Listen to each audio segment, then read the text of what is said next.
श्री सद्गुरु देवाय नमः। भाइयों बहनों, आज के समय में संसार का हर व्यक्ति अपने जीवन के सभी कार्यों के लिए समय निकाल लेता है, चाहे वो छोटे हो या बड़े। लेकिन भगवान और भक्ति के लिए उसके पास समय की सबसे अधिक कमी रहती है। जीव के पास हर सांसारिक कार्य की सूची होती है, लेकिन जैसे ही भगवान के भजन या नाम स्मरण का विषय आता है तो वह उसे टालने लगता है। यह स्थिति तब तक बनी रहती है जब तक कि उसके जीवन में सब कुछ ठीक चल रहा होता है। लेकिन जैसे ही कोई कठिनाई या खराब समय शुरू होता है, जीव समाधान के लिए ज्योतिषियों, पंडितों और अन्य उपायों की शरण में दौड़ने लगता है। लेकिन उसे यह समझना चाहिए कि इनसे केवल मानसिक संतोष मिल सकता है, जीवन की समस्याओं का स्थायी समाधान नहीं। प्रारब्ध के अनुसार जो भाग्य में लिखा गया है उसे भोगना ही पड़ता है। प्रारब्ध इतना प्रभावशाली होता है कि यह कभी कभी व्यक्ति को शारीरिक, मानसिक और आर्थिक कष्टों से इस कदर जकड़ लेता है कि वह डिप्रेशन जैसी स्थिति में पहुंच जाता है। जब सहन करने की शक्ति समाप्त हो जाती है तो वह आत्महत्या जैसे घृणित कार्य तक करने में हिचकता नहीं है। यह सत्य है कि संसार में ऐसा कोई व्यक्ति नहीं जो शारीरिक, मानसिक या आर्थिक कष्टों में से किसी एक से पीड़ित ना हो। यह विचार करने योग्य है कि ये कष्ट हमारे जीवन में क्यों आते हैं। इसका उत्तर यह है कि यह हमारे पूर्व जन्मों के कर्मों का फल है। जब व्यक्ति कष्टों से जूझता है तो भगवान को दोष देता है कि हे भगवान, मुझे इतना कष्ट क्यों दे रहे हो। लेकिन यह समझना चाहिए कि भगवान नहीं, हमारे पूर्व जन्म के पाप हमें कष्ट देते हैं। यही पाप हमारे प्रारब्ध का निर्माण करते हैं और यह प्रारब्ध ही हमारे इस जन्म के रिश्ते, नातों, माता पिता, भाई बहन, पति पत्नी, बच्चों, मित्रों और शत्रुओं को तय करता है। भगवान को कि किसी से कोई शत्रुता नहीं है। वे तो साक्षी रूप से हमारे कर्मों को देख रहे होते हैं। यदि कोई प्रारब्ध से बचना चाहता है तो उसे भगवान के नाम जप का सहारा लेना चाहिए। नाम जप की शक्ति ऐसी है कि यह हमारे प्रारब्ध को नष्ट कर सकती है और भाग्य को बदल सकती है। कलयुग में केवल भगवान का नाम ही एकमात्र सहारा है। राम नाम, हरि नाम या अन्य किसी भी ईश्वर का नाम स्मरण करना इस युग में की सबसे बड़ी औषधि है। यह नाम स्मरण न केवल हमारे दुखों का नाश करता है, बल्कि जीवन में सुख और शांति का मार्ग भी प्रशस्त करता है। भगवान का नाम लेना सरल है, लेकिन उसका प्रभाव असीमित है। यह हमारे मन को शुद्ध करता है, हमारे प्रारब्ध को नष्ट करता है और हमारे जीवन को सही दिशा में ले जाता है। नाम स्मरण के द्वारा व्यक्ति अपने असंभव कार्यों को भी संभव बना सकता है। भगवान का नाम एक महा औषधि है जो हर प्रकार के रोग और कष्ट को दूर कर सकता है। आज जो कथा यह दास सुनाने जा रहा है वह ऑस्ट्रेलिया से वेंकट जी ने भेजी है, जिसको सुनकर पता लग जाएगा कि भगवान की कृपा होने में कभी देरी नहीं होती। वही कथा यह दास सुनाने जा रहा है। इस कथा को पूरा जानने के लिए इस वीडियो को आखिर तक अवश्य देखिएगा। इसके साथ ही यदि आप राधा नाम की महिमा, बांकी बिहारी जी की कृपा और वृंदावन से जुड़ी सत्य कथा का आनंद लेना चाहते हैं तो हमारे दूसरे चैनल अच्युत प्रभात को जरूर देखिए। गुरु जी, मैंने अपने बचपन से ही अपने माता पिता को पूजा पाठ करते हुए देखा है। वे हमेशा आध्यात्म से गहराइयों तक जुड़े हुए हैं। मुझे याद है कि मेरे पिताजी हम सब भाई बहनों से कहते थे कि राम नाम जपो, लेकिन उस समय हमारी उम्र और समझ इतनी नहीं थी कि हम नाम जप का महत्व समझ पाते। मेरा नाम वेंकट है। मैं पिछले 9 वर्षों से ऑस्ट्रेलिया में रह रहा हूँ। यहाँ की जिंदगी दूर से भले ही आकर्षक लगे, लेकिन यह भाग दौड़ और अकेलेपन से भरी हुई है। मेरा असली जुड़ाव भगवान से 2022 में तब हुआ जब मैं एक आपातकालीन स्थिति में भारत आया। मेरे पिताजी ने मुझसे कहा कि पूजा पाठ शुरू करो। मैं तो परिवार का साथ देने के लिए आया था, लेकिन मेरी मानसिक स्थिति बहुत खराब थी। मुझे शांति की तलाश थी।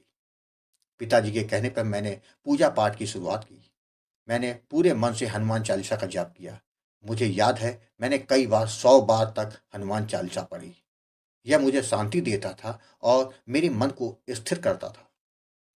जब मैं वापस ऑस्ट्रेलिया आया तो मेरी जिंदगी में और समस्याएं बढ़ गई। मेरा काम हाथ से निकल चुका था।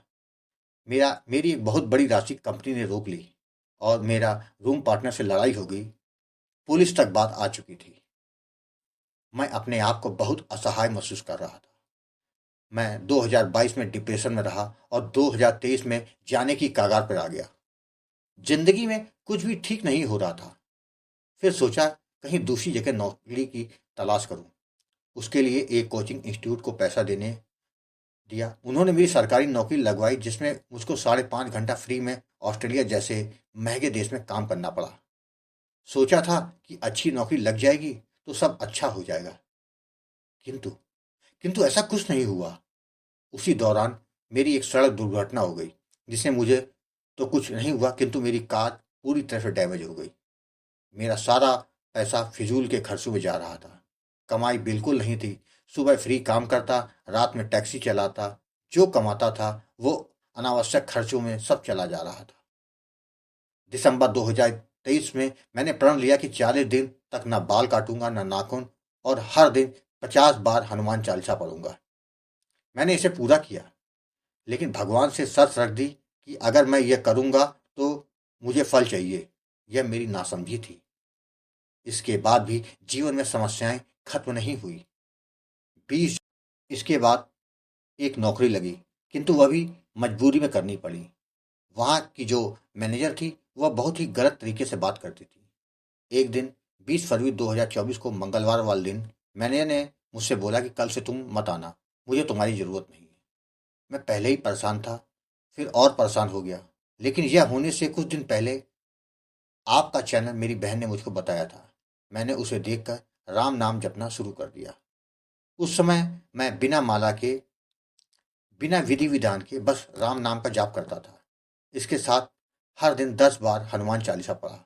तो 20 फरवरी को जब मेरी नौकरी गई तो मैं परेशान नहीं हुआ। ऐसा लग रहा था कि भगवान सब ठीक कर देंगे। मेरे मन में एक सकारात्मक विचार था। उसी दिन जिम गया।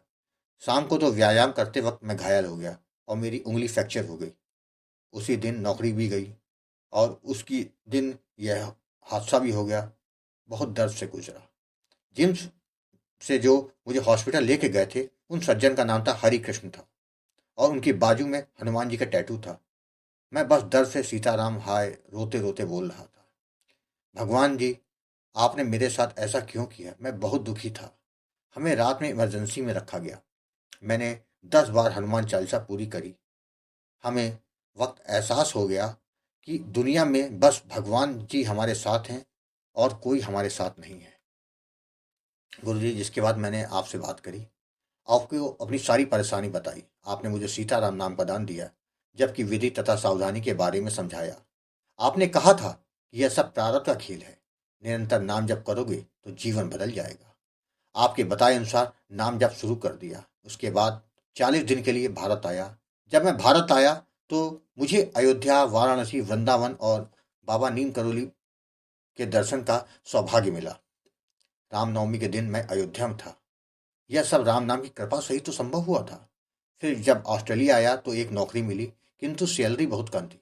लेकिन मैंने वह नहीं सोचा और ज्वाइन कर लिया। 3 महीने मैंने बहुत अच्छा रिजल्ट दिया तो मुझे कंपनी के CEO का कॉल आया और बोले, क्या हेडक्वार्टर ज्वाइन करोगे मेरी टीम में? मैंने अपने हिसाब से सैलरी मांगी और जो कुछ मांगा वो सब वो देने को तैयार हो गए। मैंने उनको ज्वाइन कर लिया। 3 महीने में ज्वाइनिंग के बाद उनको पता नहीं क्या हुआ, मुझसे कहते हैं कि आपकी सैलरी कम होगी, कमीशन भी कम होगा। इतनी अच्छी परफॉर्मेंस देने के बावजूद भी मैं परेशान नहीं हुआ। मेरा नाम जब चलता रहा। इस बीच गुरुजी, मेरी आपसे बात भी होती थी। तब आपने बोला था कि नाम जप करते रहना, सब कुछ अपने आप ठीक हो जाएगा। फिर अचानक मुझे कंपनी का मालिक का कॉल आता है। वो मीटिंग में बोलते हैं, तुम एक कंपनी के लिए काफ़ी मूल्यवान हो। तुम्हारी परफॉर्मेंस से हम बहुत खुश हैं। हम कुछ नहीं बदलेंगे। तुम्हारी सैलरी, पैकेज और कमीशन सब पहले जैसा ही रहेगा। मैं बहुत खुश हुआ। बस प्रभु को धन्यवाद दिया। गुरुजी, आपको कॉल करके आपको सब कुछ बताया। आपने यही बोला था कि नाम जब कभी मत छोड़ना। प्रारब्ध के कारण कष्ट आएगा किंतु कुछ बिगाड़ नहीं पाएगा। गुरुजी, मुझे पता था कि मेरी मीटिंग अगले हफ्ते होगी, तो मैंने यही सोचा कि मुझे चिंता नहीं करनी, चिंतन करना है। जो होगा अच्छा होगा। और मैंने सप्ताह के अंत में एक पेज जो राम नाम लिखता था वो बढ़ा के 4 पेज कर दिया और निरंतर नाम जप करना शुरू कर दिया। गुरु जी, मुझे किसी की परवाह नहीं रहती थी। कि वो क्या सोच रहे हैं। मुझे बस यही चाहिए कि मेरे राम जी, हनुमान जी मेरे साथ रहें। गुरुजी, एक बात और बताता हूँ। क्रिसमस के मौके पर मैंने 5 बार भारत आने के लिए अपना टिकट बुक कराने का प्रयास किया, किंतु हर बार असफल रहा। मेरी कुछ समझ में नहीं आया। मैंने सोचा कि इसमें भी मेरी कोई भलाई होगी, जो राम जी चाहते हैं। गुरुजी, आपको बताऊं, उस दौरान मैंने वहां की नागरिकता के लिए अप्लाई कर रखा था। नियम यह है कि अगर मैं देश से बाहर हूँगा तो नागरिकता अप्रूव नहीं होगी और आगे बढ़ा देंगे डेट। मेरी नागरिकता 11 जनवरी को अप्रूव हो गई। फिर मेरी समझ में आ गया, इसलिए नाम महाराज मेरा टिकट नहीं होने दे रहे थे, क्योंकि उनको वहां की नागरिकता दिलवानी थी। यही नाम जप की तो महानता है। जब जब मैं भटकता हूं तो वह सही दिशा दे देते हैं। गुरुजी, आपको मैं बारंबार प्रणाम करता हूं। जब जब मेरी समझ में कुछ नहीं आता तब तब आपने मेरा मार्गदर्शन किया है। गुरुजी, आप ऐसे ही हमारा मार्गदर्शन करते रहिएगा, जिससे कि मेरा भजन निरंतर चलता रहे। जय जय सीताराम। भाई बहनों, इस संसार में जन्म लेने का उद्देश्य केवल सांसारिक सुखों को भोगना नहीं है, बल्कि यह समझना है कि हमारे कष्टों का मूल कारण हमारे ही कर्म है। जब तक व्यक्ति यह सत्य नहीं समझता, वो भटकता रहेगा। अतः यदि आप वास्तव में अपने प्रारब्ध से बचना चाहते हैं और सच्चे सुख की प्राप्ति करना चाहते हैं, तो भगवान का नाम जप करें। राम नाम, हरि नाम, कृष्ण नाम या किसी भी ईश्वर के नाम का स्मरण करें और अपने जीवन को धन्य बनाएं। यही सच्चा धर्म है और यही जीवन का एकमात्र उद्देश्य है। आपको कथा अच्छी लगी हो तो कमेंट में जय श्री राम लिखना मत भूलिएगा, जिससे दास का मनोबल लगातार बढ़ता रहे और अच्छे प्रेरणादायक वीडियो आपको प्रस्तुत करता रहूं। आपसे निवेदन है, अगर आपके पास भी राम नाम का अनुभव हो तो उसको मेरे ईमेल या व्हाट्सएप पे भेज सकते हैं, जिस पर वीडियो बनाकर अपने चैनल में अवश्य दिखाऊंगा। ईमेल का पता, व्हाट्सएप नंबर वीडियो के डिस्क्रिप्शन में दिए हुए। जय जय सीताराम।